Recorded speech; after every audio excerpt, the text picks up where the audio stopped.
Join me in welcoming Dr. Hotze.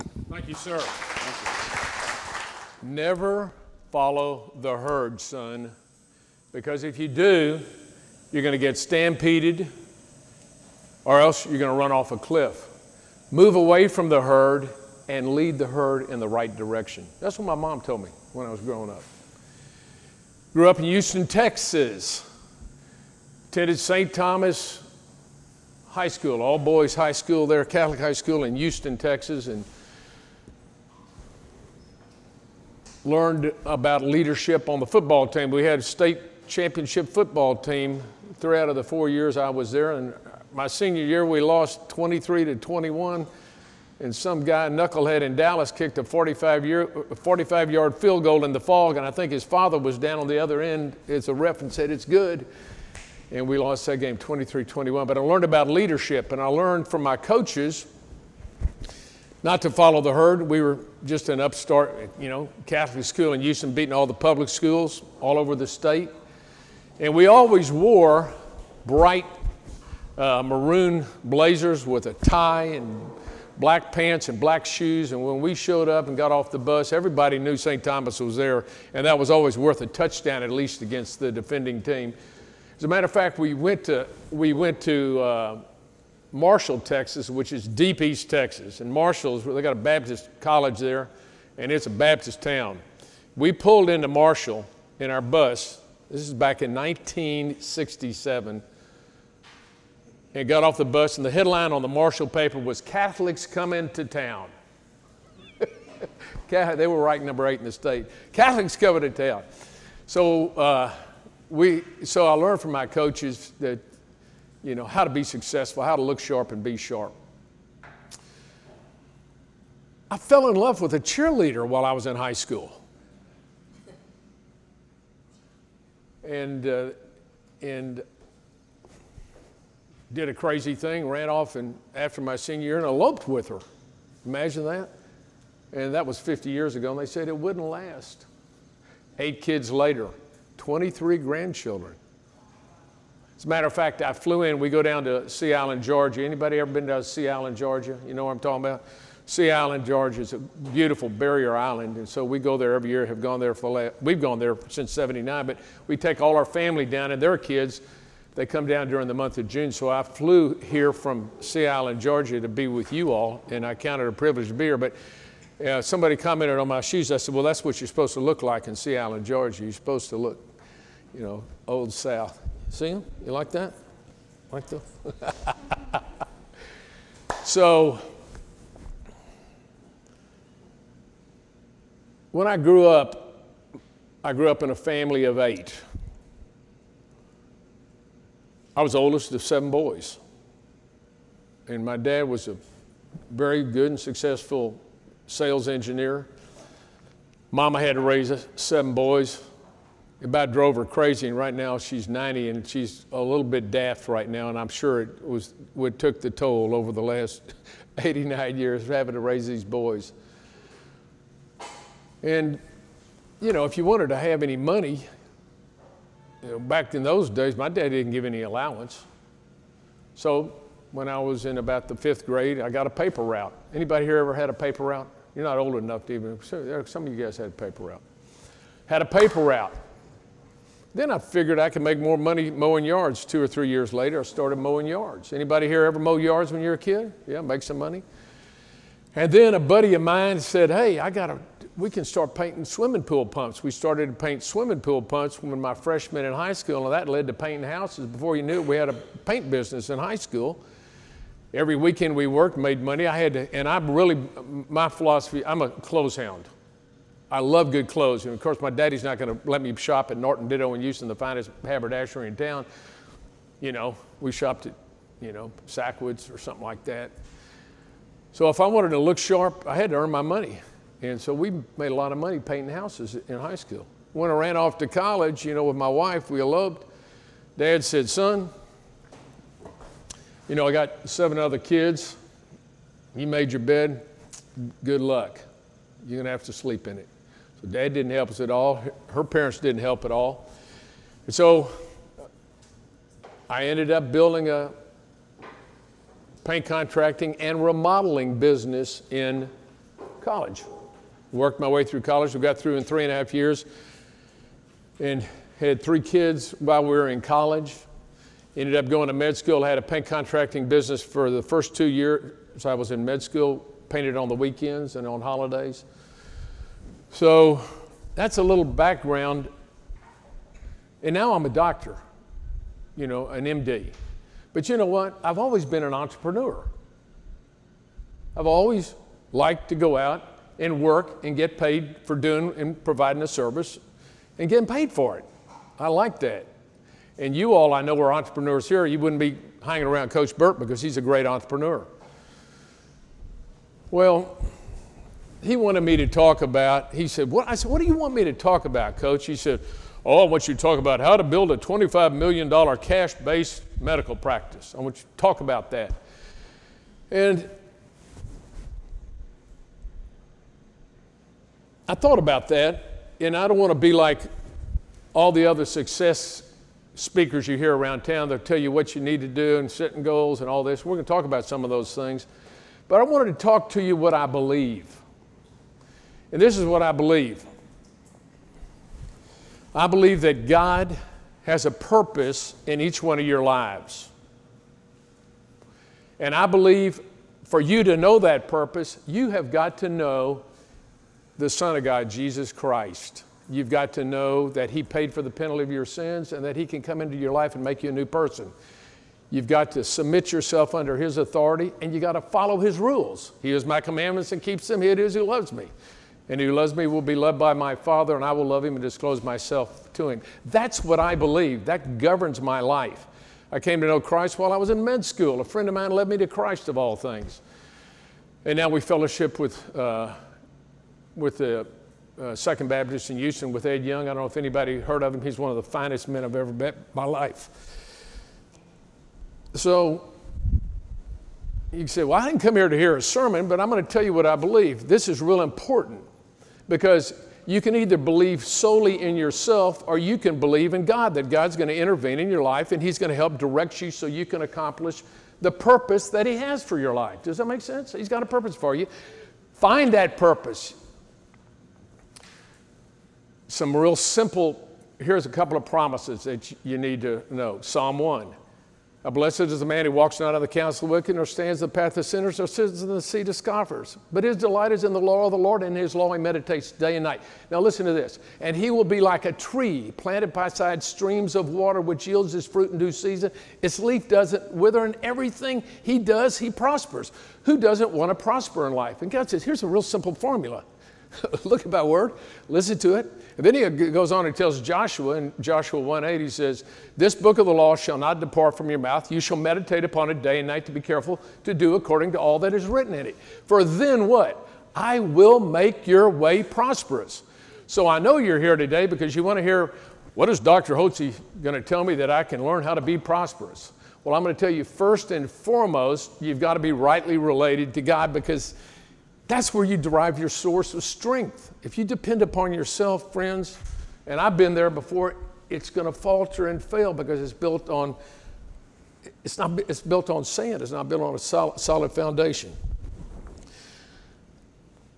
We just completed a study at Second Baptist. Our pastor preached through Ecclesiastes. I've never heard a pastor in all my life preach through the book of Ecclesiastes, 12 chapters. And if you remember, it's the story of Solomon, the richest man in the whole world at that time, one of the richest men ever to live. He wrote in verse 2 of chapter 1, he said, vanity of vanities, all is vanity. And then he gets to the whole book, you read it and you go like, this guy is a numbskull. Solomon was just lost as a goose. He didn't know what in the world he got himself. He had, as our pastor said, he had 300 wives and he had 700 porcupines, as one of his students told him, concubines. So he gets to the end of the chapter, the end of the book, and he says, remember your Creator in the days of your youth before the evil days come and the days draw near when you will say, I have no delight in them. Then it goes on to say, towards the end of the chapter, again, he repeats himself, vanity of vanities, all is vanity. And you go, like, life's vanity. Yeah, on a horizontal plane, it's just vanity. There's got to be a vertical relationship. And so he concludes, he has a solution after reading this book, which is just as dismal as it could be. He says, the conclusion, when all's been heard, fear God, keep his commandments. This applies to every person. He's going to bring every act to judgment, whether it's good or evil. So that's the solution to a very wealthy man's, that was his conclusion about life, is first and foremost, direct yourself, get yourself in the right relationship with God, and then you have core values. You've got something you believe. So I not only believe as a Christian, I'm not only a Christian, that governs my life, what I do. Am I perfect? No, I'm a wretched sinner saved by grace. But I know what the path is, and I know when I'm off the path, I need to get back on that path. So the second thing I believe is that everybody needs a health coach. You need a doctor and a staff of professionals who can coach you on a path of health and wellness naturally so you enjoy a better quality of life. I also believe that pharmaceutical drugs are toxins. I know they are, which means they're poisons. And I believe, and I'm going to tell you, you cannot poison yourself to good health. So when I graduated from medical school, July 30th, 1976, my dad held a banquet for me at the Houston Club. And he turned to me over dinner and he said, son, I said, yes, sir. He said, son, don't poison your patients like all the other doctors do. So he planted that seed in my mind. I got into, after doing a year of surgery, I went into emergency medicine for 5 years and opened up an office in Houston. 12 years later, a little lady drifted into my office and I said, how are you doing, Miss Jones? First patient in the morning. She had a big smile on her face. Nobody ever smiled in my office. No, they were always sick. Big smile. I said, how are you doing? She said, Dr. Hotze, ever since I threw all the drugs you were giving me away, I feel like $1 million. So immediately what my dad's counsel was came back to me. Don't poison your patients like all the other doctors do. And then I thought, this woman's smarter than me, smarter than all the docs I know and all the other patients. She knows these drugs are poison, just like my dad said. Well, my dad subsequently, a few months later, came in and said, I'm having chest pain. I said, describe it to me. And the long and the short was, it was angina, it was poor blood flow to the heart. I said, well, we're going to send you over to the hospital and we'll get one of my cardiologist friends to evaluate you. And they did. They ran a tube up him, did an angiogram, and said he's got a blocked left anterior descending artery. We're going to have to do angioplasty. That's where they had put a tube in and they ballooned it up. They don't do that anymore. They put stents in, but that's what they did. So he goes in, and I'm watching this through a window, watching the EKG screen and through the window, and not as far as that table. I'm watching them doing it, and all of a sudden I see the EKG was doing nice, and I went, oh my goodness. So I called up Bob Feltman, cardiovascular surgeon, who was on call. I said, get over here. They just blew open his left anterior descending artery. So he had emergency surgery. Thank God he lived. He had a lot of damage to the heart. This is in 1988. And 2 weeks after he got home, he called me over one Saturday morning. He said, son, I want to talk to you. Yes, sir. He wasn't in a good mood.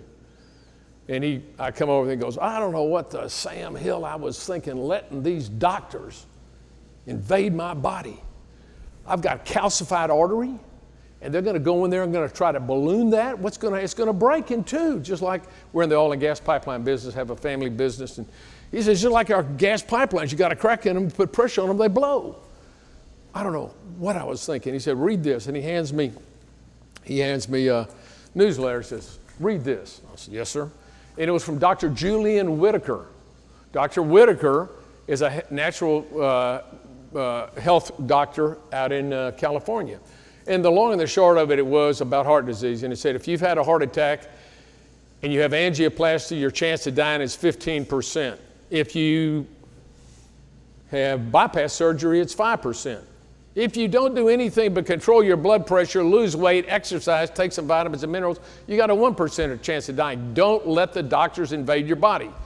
He said, what do you think? I said, Dad, I wish we'd have tried this. He said, well, this doctor says I need vitamins. What do I need?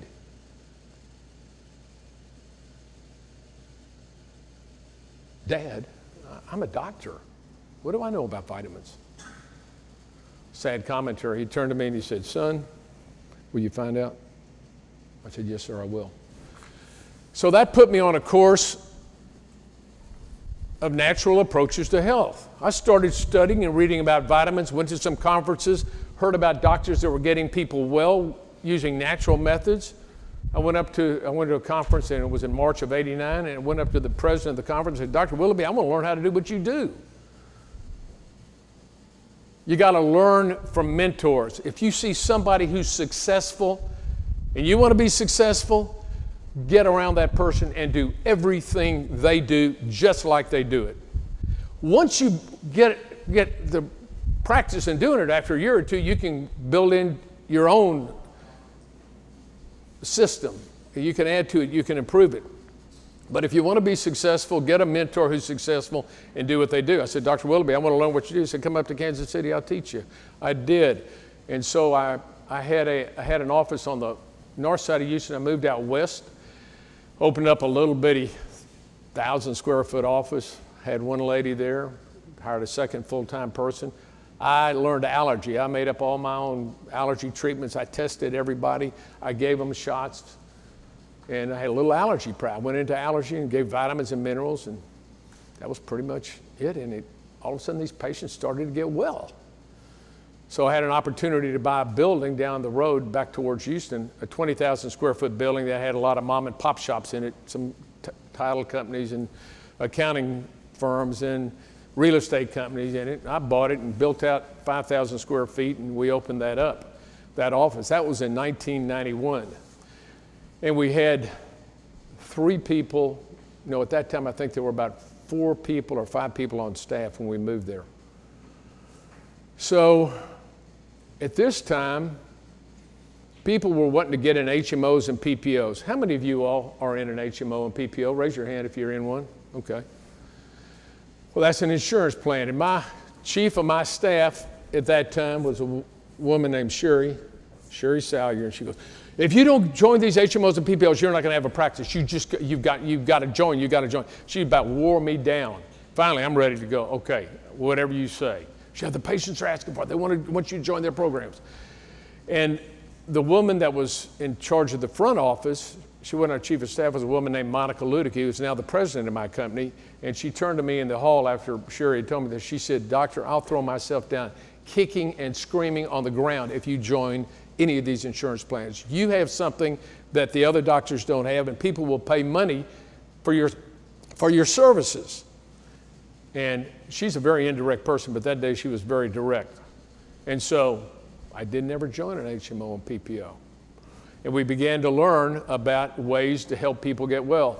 There was a doctor that I trained under at St. Joseph's. His name was Dr. Herb Fred.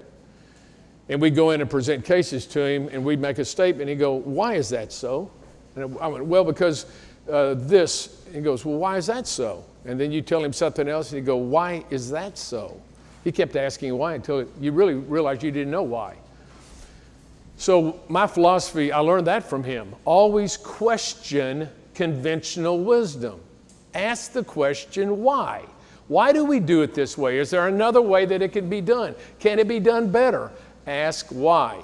So I built a medical protocol system there. We first treated for, our goal is to enable our guests to obtain and maintain health and wellness naturally so they enjoy a better quality of life by strengthening their immune system and increasing their energy levels. So we have an 8-point treatment regimen: treatment of airborne and food allergies, treatment of yeast, treatment with thyroid, treatment with natural sex hormones, treat adrenal fatigue, vitamin and mineral supplementation, and a exercise program helping people get down to an ideal body weight. That's an 8-point regimen. I started off with 3, then I went to 4. And I kept asking why. If somebody didn't get better, I go, why? And another thing I did is I listened to my patients. I had a lady walk in by the name of Lark Steele into my office on February afternoon, first patient of the afternoon, and she's sitting there, little Lark, and she's got a cassette. She goes, "Dr. Hotze, would you like to hear what Dr. Lee has to say about progesterone?" I said, "I just read about that last night. I got a monograph from Dr. Whitaker, the doctor my father had turned me on to." I'd like to learn about that. Well, it was progesterone, it's female hormones. I didn't know a thing about it, wasn't taught about it in medical school. So I listened to the tape.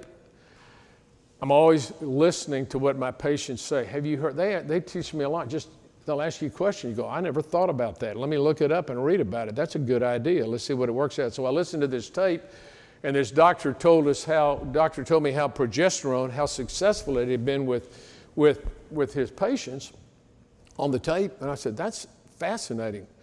So I found his number and I called him up in California. I'm what they call a quick start. If I hear something that makes sense, I don't need to do a full-blown, study on it, double blind. Somebody tells me something works and it sounds good, I'm going to find out about it and I'm going to try it. Not everybody's wired that way. I'm just wired that way. I'll try anything. It sounds great. Great idea. Let me try that. In fact, I talked with Tom today. He was talking to me this morning about the way he helps people stay away from these huge taxes that the government has. And I'd heard about Tom from Mike, Coach Burton. And I visited with him, and he immediately told me something that I went, gee, I'm 67, and you just told me what I should have known 25 years ago? It's ridiculous. But I listened, and Tom told me, I'm a quick start. I'm going to do business with Tom based upon that, because nobody ever told me this before. So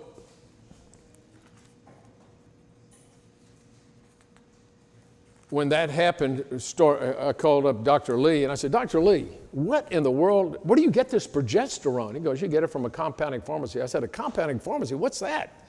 Well, they compound it. Well, so I look up compounding pharmacies, and I find a buddy of mine, now a friend of mine, a fella, it was compounded pharmacy. He came out and said, tell me about this progesterone. How do we use it? Well, we put cream on, let's try it, and then we use capsules. And I had the most amazing response to the two women that I initially put it on. It was like night and day. The first woman said it was like a black cloud had been removed from her head and the sun was shining for the first time in 30 years after I got off the counterfeit hormones. The other lady got her off the counterfeit Premarin, and she said, Doctor, I want to kiss your toes. I went like, nobody's ever even asked to do that, but we're not going to do that right now. But I'm going to step out of the room for a minute, and I called the 5 staff members I had. I said, I've never seen any results like this. This is going to change our practice. It's going to be huge. So I was willing to innovate and try something, and I tried it, and it worked very successfully. And so that was in 1996. In 1997, I had read a book, The E-Myth. How many people have read Michael Gerber's book, The E-Myth? Okay. So I read it back in the late 80s, and then I came across The E-Myth Revisited on tape.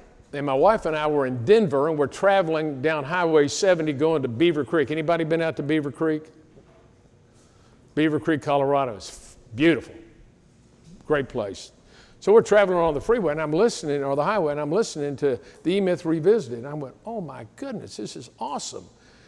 I called up on the phone Monica Ludicky, who was my chief of staff at that time. I said, Monica, you have got to get this tape, E-Myth Revisited. That was on a Wednesday. She said, okay. When I get back to the office that following Monday, she said, I listened to it, I'm ready to go. Michael Gerber's book is, you can boil it down to this, and you need to write this down. This is really important. The whole principle of that book is don't work in your business, work on your business. See your business as the product and make it so good that you can either sell it or so profitable you don't want to sell it. So you have to have systems and develop the systems and procedures to make that business, which is your product, just the most profitable business it can be. Work on it, not in it. So they call it the E-Myth because most people say, I say, do you own your own business? Oh yeah, are you an entrepreneur? Oh yeah, I own my own business. What do you do? Well, I do sales and I do marketing and, I do the books and I do the finances. So you're not really an entrepreneur, then you're employed by yourself. An entrepreneur doesn't work in the business. He works on the business. Or she works on the business. That's a real key principle. And the only way you can do that, you have to develop systems and procedures that your staff can then use to do great things. You can just get a good staff. You can have a great staff. You don't have system procedures. They can screw your business up royally because nobody knows what to do. They don't even know how to answer the phone. So I ask you a question. Here's some systems and procedures. Do you have a script for answering your phone? Do you have a sales script? Is it written out and does your salespeople have it memorized? How do they handle money? How do you handle your marketing? You've got all this written down? Like when I come to an event like this, there's a system and procedure. I know I have to have a traveling companion, so Melissa Weber, who's one of my assistants, could travel. She flew in from Houston to meet today. Knew I had to have some books here. All this is all done, so I don't have to worry about it. I just have to show up. I'm the entrepreneur. I'm the face of Hotze Health and Wellness Center, Hotze Vitamin Store, Hotze Pharmacy. All I do is shake hands, make speeches, and kiss babies. I operate my business just like a political campaign. I'm very heavy into politics in Texas. I'm the president of Conservative Republicans of Texas. I'm just a strong Christian conservative, very active in the state and have been for 40 years. I can't tell you how many campaigns. And I run my office just like it's a campaign. Guess who the elected official is in my office? Who? Me. I'm the elected official. And I've got a whole staff there to work with me. And our constituents are who? Our patients. No, our patients are the guests that come in. And everything we do is a campaign. We have campaigns going on. You've heard about advertising campaigns. Well, everything we run it like when we have an event, for instance, if we'd had an event like this morning in Houston, we would have identified who's coming.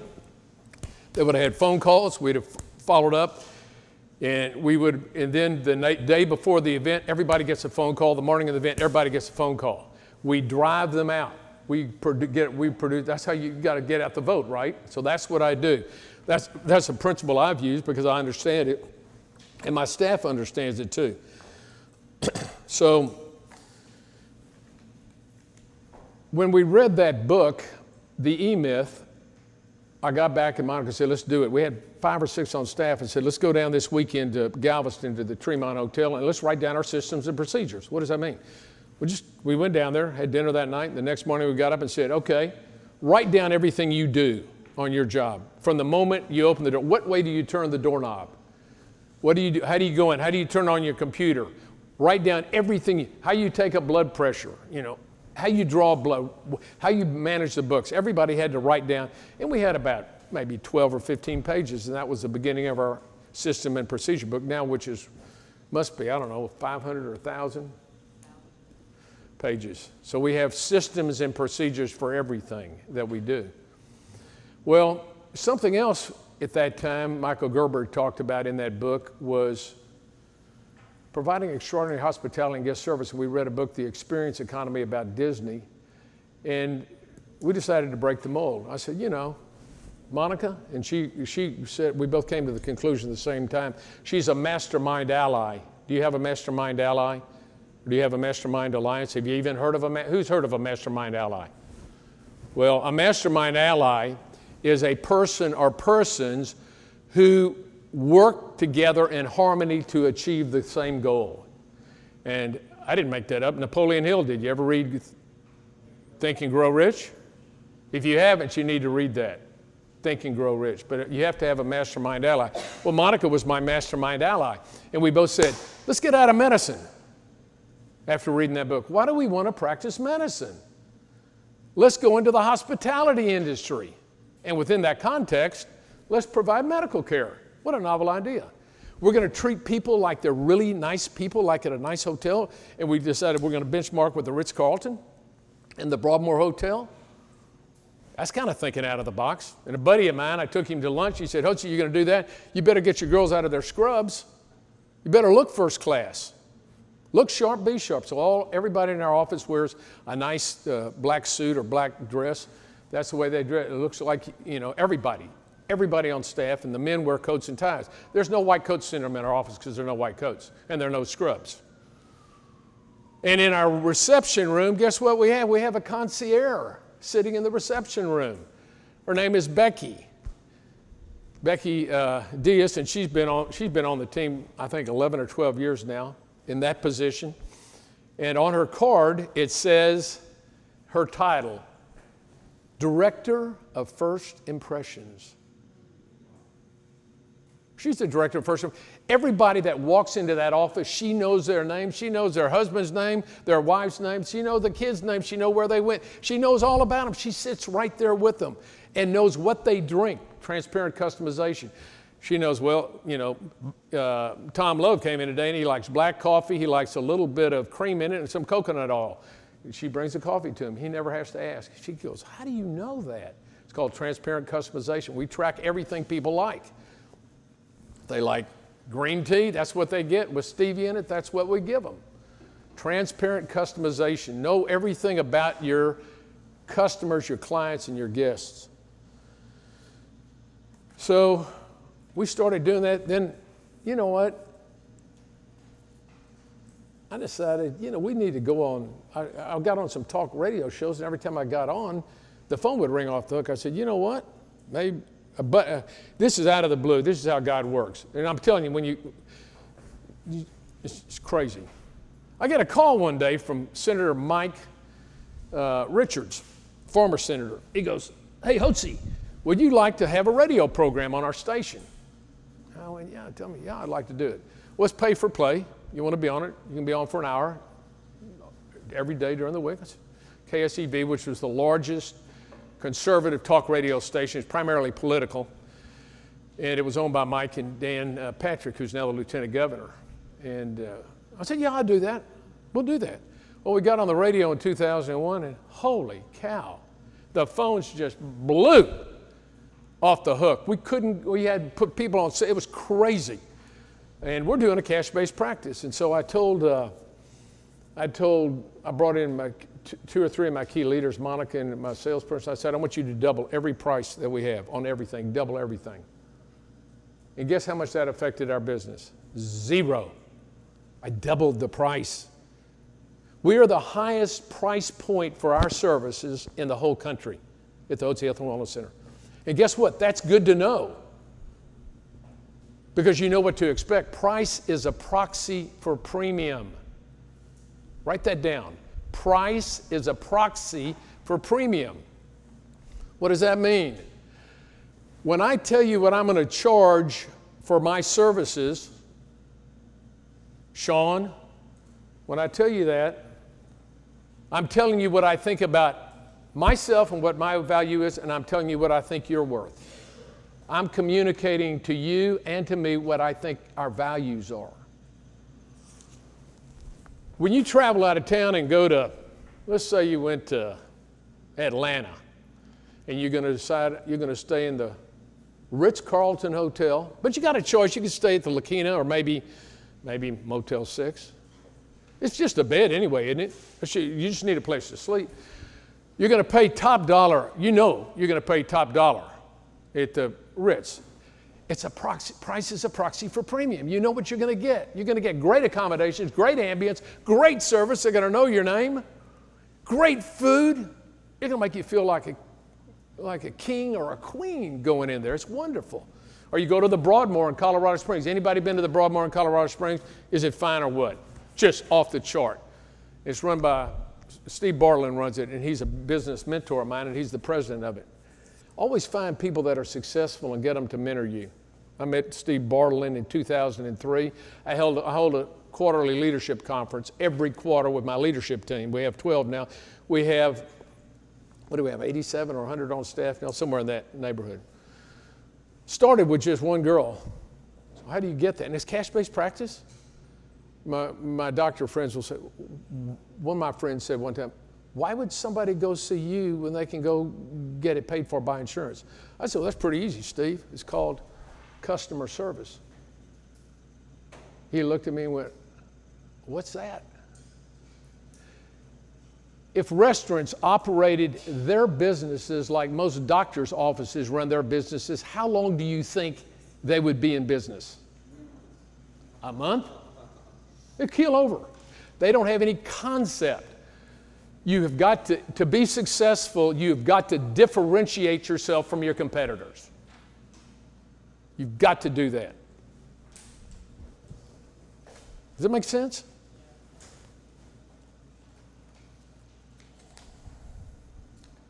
So we took off. And at that time, the president of my company, Monica, at that time, and she wasn't president then, but she said, we got to open up, we used to sell 2 vitamin products. She said, we have to open up a store in the building. By 2001, we'd taken over the whole building. I had everything, and we had it all remodeled. So we put a vitamin store in, and 2 years later, we found out that I could own a pharmacy. So I set up a compounding pharmacy in my building. So I expanded my services. So now I had products to go along with my services. In the old days, I'd tell them to go get vitamins. Well, they'd go to Vitamin Shop, or they'd go to GNC or somewhere, Walmart or wherever they were buying them, and they call, which brand do I buy? One of my buddies said, Hotze, when I come out there, I want to get my services and my vitamins in the same spot in my hormones. Why can't you do that? You know, one-stop shopping. I don't want to drive all over town and figure out what vitamins I need. So we set up a vitamin shop, and then we set up the pharmacy. And instead of the pharmacist down the road making I'm doing all the advertising, he's selling all the product, and I'm having to deal with all the patients when they have their problems. So I can own it and have a pharmacist work for me out. Well, that turned out to be a pretty nice deal. I provide a great service, a great product, the finest hormones anywhere in the country because we've analyzed them and compared them with others. We're top flight, top drawer. By the way, my daddy told me something, and I want you to write this down. It only takes, now you're going to laugh when you hear this. He was born in 1915, graduated from OU in 1935. Boomer Sooner. Who's that? Who's a Boomer Sooner? There you go. So he said, son, it only takes a nickel more to go first class. Now that's back in $1915. A nickel was worth a whole lot more. It only takes a nickel more. He said, son, if you're going to throw a party, my dad was a big entertainer. He was a salesman and ended up having his own manufacturing plant with 325 employees. And he started in the kitchen of our room while he was vice president of Dresser Industries. He started making parts in the breakfast room in 1960. And by 64, he started the company, and in 72 he retired from Dresser and started Compressor Engineering Corporation, or he went to work full-time in his own business. But he said so he entertained a lot in sales. Anybody here in sales? You do some entertaining, you know what I'm talking about, taking them out to dinner, sending them birthday cards, keeping in touch with your clients, your customers, your friends. Well, Dad said, if you're going to throw a party, make it memorable. So when they walk away, they go like, I've never been to a party like that before. It only takes a nickel more to go. Don't waste your money if you're going to throw just a mediocre, average party. Do something very special at that party. Does that make sense? These are little nuggets my dad said. Here's another nugget my daddy taught me. Son, there are 2 ways to make a living. You can make it on high volume, low margin, like a grocery store, 2 or 3% margin. You've got thousands of people coming in and out of your store all the time. Or you can make your living high margin, low volume. That way you get to know your customers, they become your clients, and your clients then become your friends. And he said, son, you'll have business the rest of your life, because who do friends do business with? They do business with friends. So you can see a whole lot less people and charge a whole lot more, and you got friends for life. Otherwise, you just got customers running in and out of your store. High margin, low volume. Ideally, it'd be high margin, high volume, but it's high margin, low volume. And that's why I've set our price points extremely high. I want to have a lovely place where I get to know our guests. Another thing we did back in '97, I said in 5 years, this guy, Michael Gerber, says, I'm not an entrepreneur unless I'm working on the business and not in it. 5 years, I'm going to have doctors replace me. So within 5 years, I got my first doc, and I have 4 providers now that do all the work. For 15 years, I didn't see a guest. I go around and shake hands, kiss babies, didn't see any. I've written 3 books. I'm writing a book on heart disease, and I wanted to get back in the game a little, and I have some friends with some heart problems. So I'm taking care of maybe 20 people. That's all I do right now. That's primarily because I know I can help them. And my other doctors that's not our bailiwick, heart disease, and I want to help them. I like to treat people with heart disease because I know I can get them off all these drugs. By the way, I'm going to tell you right now, if you're taking a statin drug, you're poisoning yourself. Don't believe the lie about statin drugs. Don't believe the lie about cholesterol either. Sounds very like I'm swimming against the stream, right? Upstream. Done that all my life. It always works out. I've done the studies and read all the books about it. It's a pharmacy hoax to generate hundreds of billions of dollars and take it from the public, and it will kill you. They'll kill you. Statin drugs. And these blood pressure drugs. Man, I see people coming in, I go like, it just makes you want to scream. Remember, every drug you take is a poison. How do I know that? Because it's a toxin. How do I know it's a toxin? Because my first year in medical school in the book of pharmacology has a chapter about detoxifying drugs. What do you detoxify? A toxin. What's the definition of toxin? Go to Webster's dictionary. A poison. Oh, so I'm going to take this poison and I'm going to get well? Well, I might mask a symptom, but that poison has a lot of side effects to it. And those side effects play out and they'll kill you. And you get on it. Once you get symptoms from that drug, they got to put you on another drug. Next thing you know, you're on a pot full of medication.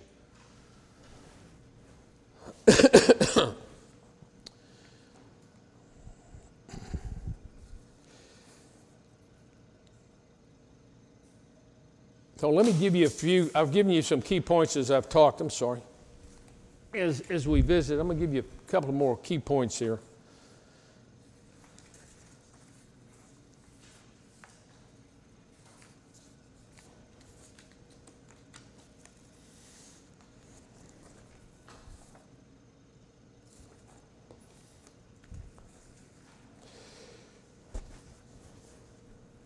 First, as I mentioned to you, you have a purpose. God's called you for a purpose. You know what that is called? It's called a vocation.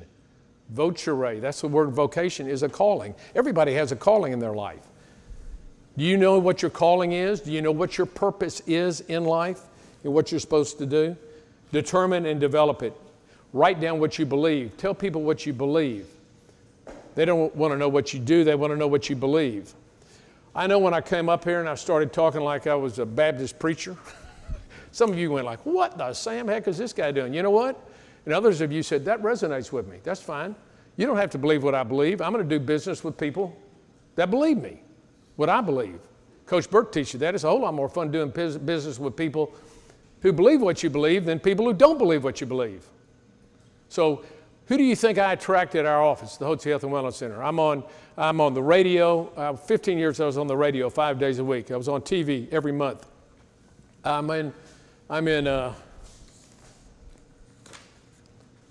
been for 25 years. I've been in Southwest Airline Magazine. Find that for me, would you, somewhere, dear? Oh, where it is. Here it is. No, you find it if you would. Been in Southwest Airline Magazine I'm in every other month now, but we've been for 25 years in Southwest Airlines Magazine. I'm an outspoken Christian conservative in Houston. You know what my sales team used to say? Please don't talk. Don't say that because they won't want to come and see you. Why would I want them to come see me? Why would I want a bunch of crazy Marxist liberals, pro-abortion, pro-homosexual people coming into my? We don't want that. What kind of people do you think I attract? What do you think I attract? Conservative Christians. As a matter of fact, I market on Facebook. I have a list of 100 criteria, and it's like Sean Hannity. You just put down what websites to go to. Sean Hannity, Rush Limbaugh.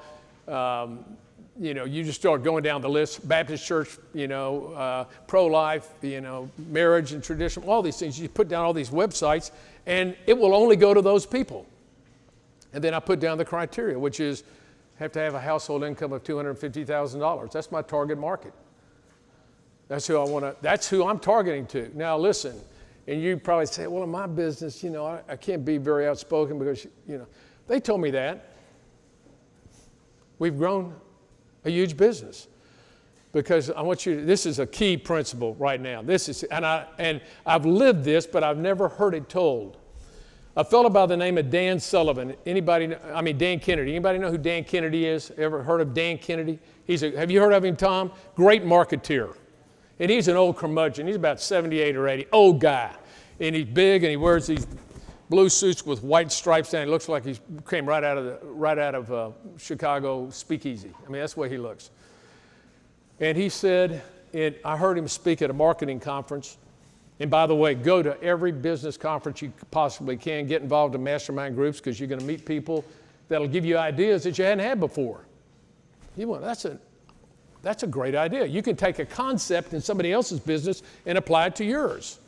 That's what we've done in mine. I am a marketeer first and foremost. I'm a marketeer. I happen to have deliverables.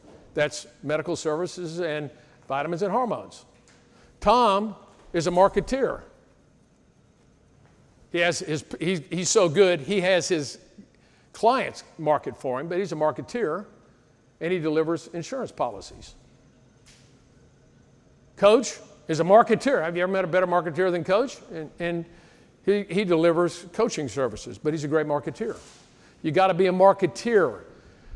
I read at a cafe several years back in the 1980s, across from an old place of business.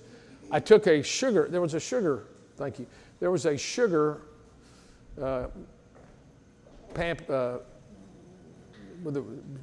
what am I trying to say? It was sugar packets. So sugar packets, and I picked it up and it had sayings on the back of them.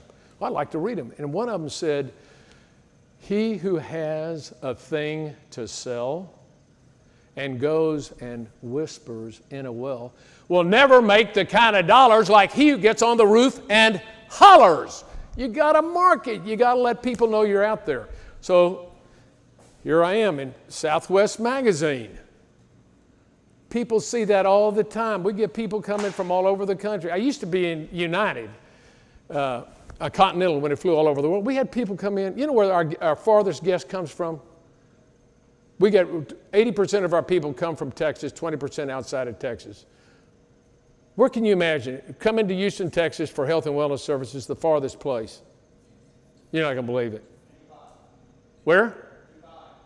That's a good. We have patients from Dubai. But the farthest away is Mongolia. Mongolia. I got patients coming in from Mongolia. That's crazy, isn't it? How does that happen? Okay. Communicate what you believe about what you do. Communicate what you believe about what you do. What you believe about your vocation. For crying out loud in a bucket, stand for something. Dan Kennedy said this. In November of 2015, he said, "If you don't have a message that repels, you don't have a message that attracts." And that resonated with me because I spent my whole life running a counterstream, running against the moderate Republicans and running against conventional medicine. Because my mom told me, what did she tell me? She said, "Son, don't follow the herd. If you do, you're going to get stampeded or trampled. Move away. Do what's right. Provide leadership. People will follow you."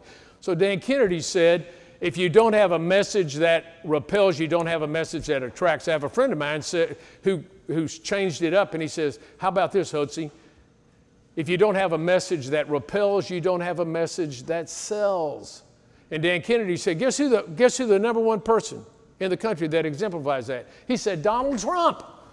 And he's going to be president. Now, I'm the president of conservative Republicans of Harris County. I'm with that guy's crazy. Dan Kennedy's lost his marbles. There's no way he's going to get the nomination, much less the president. There's no way. Now Donald's the president. Why? Because he had a message that repels and he had a message that retracts. I've never seen anybody that could divide people that way, but guess what? His people that love him, they absolutely love him. And I appreciate him a lot. And I voted for him. It was funny. I was for Ted Cruz because he's our U.S. Senator. And so my wife says, who's very apolitical, 180 degrees opposite me, she doesn't like confrontation. So she decided to marry me.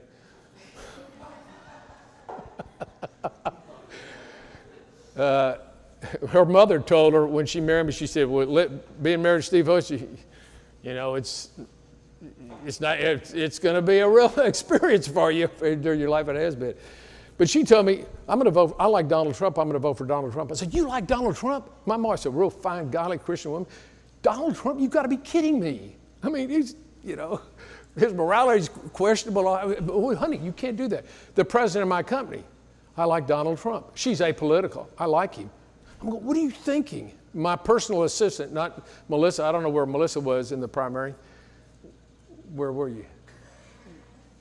She liked Donald Trump in the primary. My other personal assistant liked Donald Trump. And I'm thinking, these women like Donald Trump? What is going on? Something's crazy. And I couldn't see it. But if you don't have a message that repels, you don't have a message that attracts. You better get a message. If you don't have a message, friend, you're going nowhere. Stand up for something you believe in your business or something that differentiates yourself. Become a person of interest. Write a book. How many of y'all have written a book? Raise your hand. One. Why haven't you written a book? You know what? I could, give me a card. Do you have a card? Hey, Tom, would you do me a favor and hand me one of those books back there?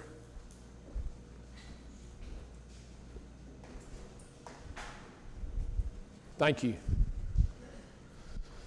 This is my third book. It's short. I wrote it for all the people in Tennessee because Mike said they like short books. So I said, okay, I'll write it for the guys in Tennessee. Do a 180. You need to do a 180 and take charge of your health. You need to do a 180 and take charge of your business. You need to do a 180 and take charge of your life. How would you like to, tell me your first name again, dear? Lee. So I meet Lee, and Lee, I want to do business with Lee, and she's my potential customer. Maybe she runs a business, and I want to do business with her. What am I going to be better off going, well, Lee, could I share with you, and here's my business card when I leave. It's sure nice to meet you. Or I can come, I do this. I go, Lee, here's my book on how to manufacture air compressors. And she's in the air compressor business. Here's my book. What am I now? When I give her a card, I'm a salesman. When I give her a book, I'm what? I'm an authority. Write a book. I'm going to tell you where you can get it written right now. Adam Whitty at Advantage Media in Charleston, South Carolina. Adam Whitty, Charleston, South Carolina. W-I-T-T-Y, and I'm going to give you, and it's Advantage Media. Can you do me a favor and look up his name here? Pull Adam Whitty and give me, and I'll give you their number. Advantage Media. Here's what you do. It's simple to write a book. What do you know your subject, don't you? You know what you're selling, what your business is. Who knows it better than you? Well, write down 10 or 12 headlines for chapters, starting from the beginning. You always tell a story. You notice how I started with a story? Why do I tell a story? People like stories. What makes the guy tick? What if I stand up and talk to you about benefits and features? Bore you to death. I probably already bored you half to death anyway, but I'm telling you stories. What changed my life, what I believe. People want to hear these things. You can write it down in a book. And then what you do with Adam's group is you agree on a book, and it costs you $30,000 to do this. Get on the phone. He's got the writers there, and they'll go over chapter 1, your title, and you'll start talking and tell them everything you know about that first chapter title. And that'll take you an hour, 2 hours. Then you come back at some point and do the second chapter until you get 12 done. They will wordsmith it, send it back for you, and you can edit it, and you're done. They'll come up with a cover on it. It's a simple process, and you really need to do that. It will take you to a new level. Because I'm very controversial among conventional doctors in Houston, because I'm on the radio all the time telling people, don't let them poison you like all the other doctors do. Don't let them poison you to death. Well, that goes over about like a lead balloon at the Texas Medical Center. That's okay. Guess what? They spell the name right, and they know what the name is. So get a book and use that as your business card. That's a much more powerful business card.